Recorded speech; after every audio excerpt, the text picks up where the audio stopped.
ఈ వీడియో మీరు ఊహించలేనంత లోతైన అవగాహన కలిగి ఉంటుంది. మీరు ఆధ్యాత్మికంగా ఎన్నో గ్రంథాలు చదివి ఉండొచ్చు, రమణ మహర్షి ఫాలోయర్ కావచ్చు, భగవద్గీత చదివి ఉండొచ్చు, ఎంతోమంది ప్రవచనాలు వినొచ్చు. ప్రతి సందర్భంలో కూడా అహం అనే పదాన్ని చాలాసార్లు వినే ఉంటారు. ఇప్పటిదాకా అహం అనేది మీరు అర్థం చేసుకున్న విధానానికి, ఇప్పుడు నేను చెప్పబోయే విధానానికి పూర్తి భిన్నంగా ఉంటుంది. ప్లస్ దీనిని అర్థం చేసుకోవడం ద్వారా మీ టోటల్ సఫరింగ్ ఏదైతే ఉంటుందో, శారీరకమైన సఫరింగ్, మానసికమైన సఫరింగ్ రెండు కూడా పూర్తిగా విడిపడిపోతాయి. కాబట్టి ఖచ్చితంగా వీడియో చివరి దాకా చూడండి. అహం అనే పదాన్ని విన్నప్పుడు మనకేం గుర్తొస్తుంది? మన పట్ల మనకుండే హెడ్ వెయిట్ అనేది అహంగా భావిస్తాం. కానీ అహం అనేది ఈరోజు చాలామంది సఫరింగ్కి కారణమవుతూ ఉంది. ఉదాహరణకి చాలా సందర్భాల్లో మనం అనుకుంటూ ఉంటాం, దేవుడు నాకేందుకు ఇన్ని కష్టాలు ఇచ్చాడని చెప్పేసి అనుకుంటాం. నాకే, నేను అని చెప్పేసి ఎవరో నన్ను ఒక విక్టిమ్లా చేశారు అని చెప్పేసి భావించడం అనేది అహం యొక్క ఒక రిఫ్లెక్షన్. రెండోది, కొన్ని సందర్భాల్లో నాలాంటి తోపు లేడు అనుకుంటాం. సో నేను చాలా కాన్ఫిడెంట్ అనుకుంటాం. నేను అనేది ఏం చేస్తుంది? మిగతా ప్రపంచం మొత్తాన్ని సపరేట్ చేసి పూర్తిగా నువ్వు ఒక్కడవే కాన్ఫిడెంట్, నువ్వు ఒక్కడే తోపునని చెప్పేసి అహము మనల్ని భ్రమింపజేయటం ద్వారా ఆటోమేటిక్గా మిగతా సొసైటీతో ఫైట్ చేసేలాగా చేస్తుంది. ఈ సంఘర్షణ ఏదైతే ఉంటుందో, ఈ సంఘర్షణ అనేది అహం సృష్టించే మానసికమైన సమస్య. కొన్ని సందర్భాల్లో నాకు మించిన జ్ఞానం లేదనుకుంటాం. సో నాకు తెలిసిందే గొప్ప అనుకుంటాం. నాకు తెలిసిందే గొప్ప అనుకోవటం కూడా సాత్వికమైన అహంకారం అని చెప్పేసి చెప్పబడింది. సాత్విక అహంకారం ఏం చేస్తుందంటే, మిగతా వాళ్ళకంటే నాకు చాలా నాలెడ్జ్ ఉంది, మిగతా వాళ్ళకంటే నేను గొప్ప అని చెప్పేసి భావించడం ద్వారా మిగతా ప్రపంచంతో సపరేట్ చేస్తుంది. మిగతా ప్రపంచంతో, విశ్వంతో ఏకమైపోవటం అయితే అద్వైతం అయితే, ఇక్కడ అన్నిటితో సపరేట్ అయిపోయేలాగా చేసే జ్ఞానమైనా కానీ, కష్టాలైనా, సమస్యలైనా, నేను గొప్ప అనే భావనైనా, ఇలా ప్రతిదీ కూడా నాకేంటి అని చెప్పేసి కోరిక కలిగినప్పుడు ఆటోమేటిక్గా సపరేషన్ స్టార్ట్ అవుతుంది. సపరేషన్ కాన్ఫ్లిక్ట్కి గురవుతుంది. ఆ సంఘర్షణ కాస్త మానసికమైన, శారీరకమైన కష్టాలు తెచ్చిపెడుతుంది. చాలాసార్లు మనం ఏమనుకుంటాం, ఈ పని చేస్తే నాకేంటి, అసలు నువ్వెవరో, ఎవరైతే రమణ మహర్షి చెప్పున్నారో నువ్వెవరు అని క్వశ్చన్ చేసుకోవటం ద్వారా నాకు ఏమిటి అని చెప్పేసి మనం క్వశ్చన్ చేస్తామంటే, ఇది పని చేస్తే నాకేంటి అని క్వశ్చన్ చేస్తామంటే కనుక మిగతా మొత్తాన్ని సపరేట్ చేసి నా యొక్క ఇంటర్నల్ సెల్ఫ్నే, నా ఈగోని సాటిస్ఫై చేసుకోవటం కోసం నాకేంటి, నన్నే కష్టపెడుతున్నారు, నేను శ్రమ చేస్తున్నాను, నాకు సరైన ఫలితం రావట్లేదు, మిగతా సమాజం అంతా నా మీద కక్ష తీర్చుకుంటున్నారు, మిగతా వాళ్ళంతా నా మీద కోపం చూపిస్తూ ఉన్నారు, మిగతా వాళ్ళు నాకు ప్రేమ చూపించట్లేదు, నేను ప్రేమ చూపించినా ఎదుటి వ్యక్తి ప్రేమ చూపించట్లేదు, నాలాంటి అన్కండిషనల్ పర్సన్ లేదు, కానీ ఎదుటి వ్యక్తులు వచ్చి స్వార్థంగా ఉన్నారు. సో సమాజం అంతా కూడా విలువలు లేకుండా ఉన్నా, నేను ఒక్కడిని విలువలు పాటిస్తూ ఉన్నాను. సో ఇలా ప్రతి సందర్భంలో అందరూ వచ్చేటప్పటికి ఎందుకు పనికిమాలినాళ్ళు, నేను ఒక్కడిని మాత్రం చాలా గొప్ప అని భ్రమించేలాగా ప్రతి మనిషిని ఎవరు చేస్తున్నారు అంటే కనుక తన లోపల ఉండే అహం అనేది. సో అహం అనేది ఏం చేస్తుందంటే, ఈ సపరేషన్ క్రియేట్ చేసిన తర్వాత ఆటోమేటిక్గా ప్రతి ఒక్కళ్ళతో సపరేషన్ ఎప్పుడు ఫైటింగ్ దారితీస్తుంది. ఎందుకు ఫైట్ చేయాల్సి వస్తుందంటే కనుక, ఫైటింగ్ కావాలని చేయరు. సపరేట్ అయి ఉండాలి అంటే, నేనంటూ ఒక సపరేట్ ఇల్లు కట్టుకొని ఉండాలి అంటే కనుక ఆటోమేటిక్గా మిగతా వాళ్ళ గోడలు కట్టుకోవాలి కదా. ఈ గోడలు కట్టుకున్న తర్వాత మిగతా వాళ్ళు నా స్పేస్లోకి రారు. స్పేస్లోకి రావాలంటాను, మళ్ళీ మీరు దూరంగా ఉండాలంటాను.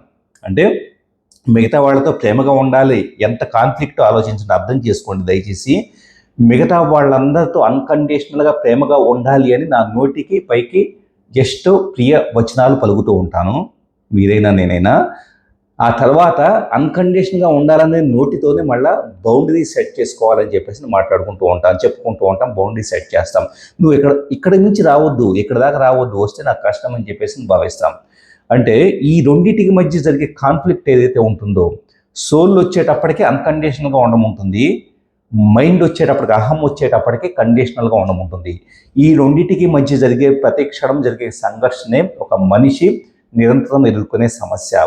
అహం అనేది నా గురించి మాత్రమే ఆలోచిస్తుంది, నాకేంటి, ఇది నా యొక్క గొప్పతనాన్ని ఎలా పెంచుతుంది, ఇది నా కోపం. ప్రతి ఒక్కళ్ళు కొంతమందిని చూస్తూ ఉంటాం, ఇది నా కోపం, నాకు ఫ్రస్ట్రేషన్ వచ్చింది, నేను ఉప్పు కారం తింటలేరా, నేను గాజులు తోడుకొని ఉన్నానా, నాకు తలపొగరు, నాకు హెడ్ వెయిట్ ఉంది, ఇది నా యాటిట్యూడ్ నాకు గొప్ప, ఇలా భావిస్తూ ఉంటారు. ఎవరు మాట్లాడుతున్నారు ఈ మాటలన్నీ? నీ అహం మాట్లాడుతుంది. నీ అహం మాట్లాడినప్పుడు దీనిని గొప్పగా ఒక పంచ్ డైలాగ్ లాగా మనం అనుకుంటూ ఉంటాం. కానీ ఈ పంచ్ డైలాగులోనే వీఆర్ క్రియేటింగ్ సపరేషన్ క్రియేట్ అయినప్పుడు మీరు దూరంగా పెట్టిన వాళ్ళు కాదు బాధపడేది, మీరు బాధపడతారు. ఎందుకంటే నేను తోపు అనుకున్నప్పుడల్లా కూడా మిగతా వాళ్ళంతా ఎందుకు పనికిరాని వాళ్ళుగా కనపడతారు. అలా కనపడినప్పుడల్లా జడ్జిమెంట్ స్టార్ట్ అవుతుంది. వాళ్ళకి ఆ మాత్రం తెలియదా అది ఇది అని చెప్పేసి అని ట్రాఫిక్లో వెళ్తూ ఉంటాం. ట్రాఫిక్ రూల్స్ మనకు తెలుసు. కానీ మిగతా వాళ్ళని ఏమనుకుంటాం, వాడికి ఆ మాత్రం బుద్ధి లేదా, ఇలా వచ్చి ఇలా రాకూడదని తెలియదా అని చెప్పేసి తిడతాం. తిట్టినప్పుడు కారులో కూర్చొని తిడితే బయటికి వినపడదు.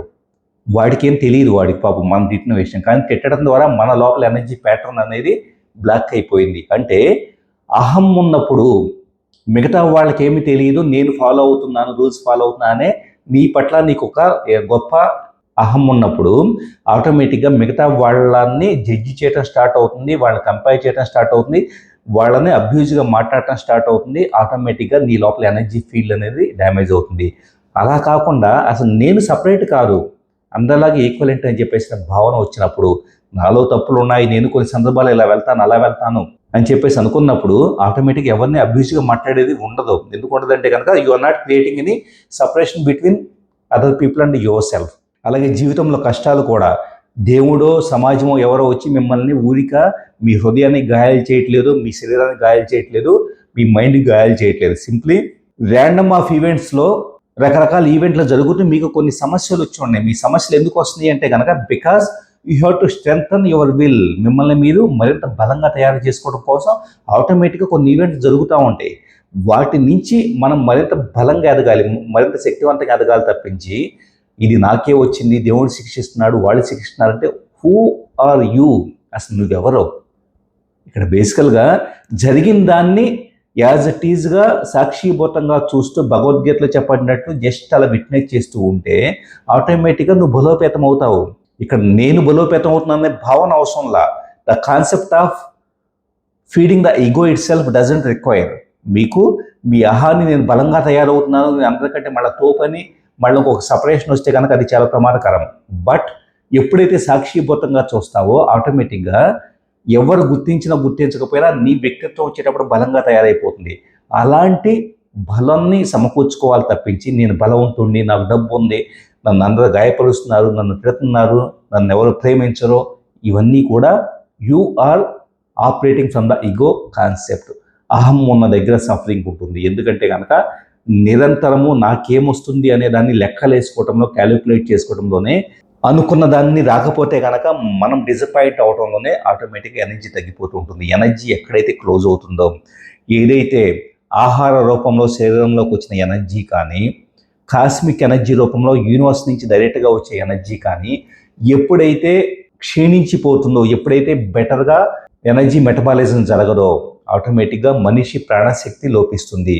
సో అహం అనేది జయించిన వ్యక్తి మాత్రమే తన శక్తి మొత్తాన్ని కూడా నాకేంటి, నేను విక్టిమ్ను, నేను గొప్పవాడిని, నేను తోపుని, లేకపోతే కనుక నాకు డబ్బు కావాలి, నాకు ఇది కావాలి, ఇది కావాలి, అందరూ వచ్చి నాకు ప్రేమనివ్వాలి, అందరూ వచ్చి నన్ను గౌరవంగా చూసుకోవాలి అని చెప్పేసి ఇలాగ సపరేషన్లో మరింత స్ట్రగుల్ అవ్వని వ్యక్తులు ఎవరైతే ఉంటారో ఈ వ్యక్తులకు ఎనర్జీ అనేది లీకేజ్ అనేది ఉండదు. Just take responsibility of your life. All the best. మరో ఇంట్రెస్టింగ్ వీడియోతో మళ్ళీ కలుస్తాను. నల్లమూతు శ్రీధర్.